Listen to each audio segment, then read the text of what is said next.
আজকে অত্যন্ত আশাবাদী আমরা সবাই। সেই ফ্যাসিবাদের পরিবর্তন হয়েছে, ফ্যাসিবাদ পালিয়ে গেছে এবং সেই আন্দোলনের মধ্য দিয়ে পালিয়েছে। আমির খসরু সাহেব বলেছেন যে দীর্ঘদিন ধরে এই দেশের রাজনৈতিক দলগুলো তারা যে চেষ্টা করেছে, তারা যে ফ্যাসিবাদের বিরুদ্ধে লড়াই করেছে, সংগ্রাম করেছে, সব শেষে ছাত্র এবং জনতার সমবেত প্রচেষ্টায় সেই সম্ভব হয়েছে। আজকে একটা আশার আলো সবাই আমরা দেখতে পাচ্ছি যে আবার নতুন করে বাংলাদেশকে আমরা গড়ে তুলব। সবাই এই কথাটা বলছি, এটাতে সবারই আমার আরো অনেক বেশি আন্তরিক হওয়ার প্রয়োজন এবং সত্যিকার অর্থেই আমরা যেন সবাই ভবিষ্যৎ প্রজন্মের জন্য যে কথাটাকে বলা হয়েছে বাসযোগ্য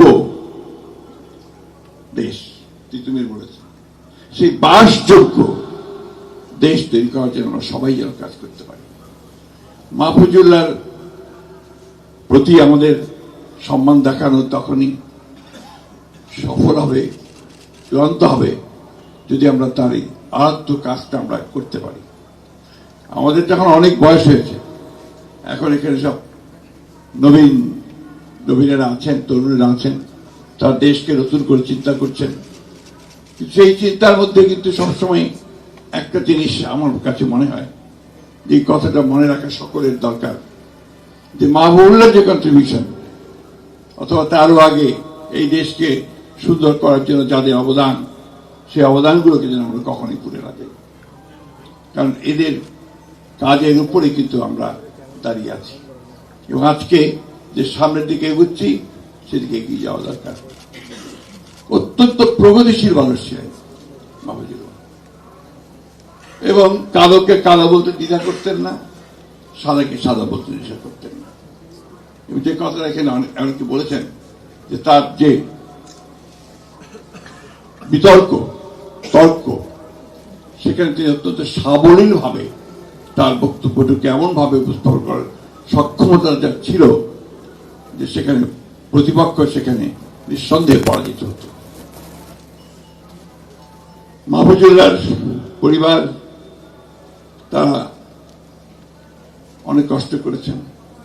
যে কথাটা কিছুক্ষণ আগে একজন বলেছিলেন যে আজকালকার সাংবাদিকেরা অনেকেই, আমি সকলের কথা বলি না, অনেকেই তা তো নিজেদের আখের গোছানোর জন্য আপনার দালালি করে। কথাটা ভালো হয় না, হলো না, তারপরেও কথাটা বলতে হলো এবং বাড়ি ঘর প্লট সব জোগাড় করে। মাহফুজুল্লাহ কিছুই ছিল না। মাহফুজুল্লাহ চিকিৎসার জন্য তার পরিবারকে, তার বন্ধুদেরকে অন্যের কাছে হাত পাততে হয়েছে। এখনো তার ছেলেমেয়েরা বাইরে আছে, দেশে আছে। আমি তাদের প্রতি আমার সবসময় দেখা করতে পারি না, যে ক্ষমা চেয়ে নিচ্ছি, কথা বলতে পারি না। আমার খুব কষ্ট হয়, মাহফুজুল্লাহর কথা মনে হলে খুব কষ্ট হয়।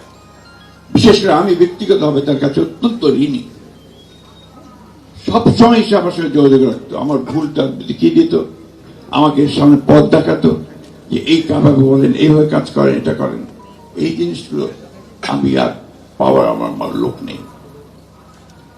যাই হোক, আমি বললাম না, আমি আজকে গুছিয়ে কথা বলতে পারবো না।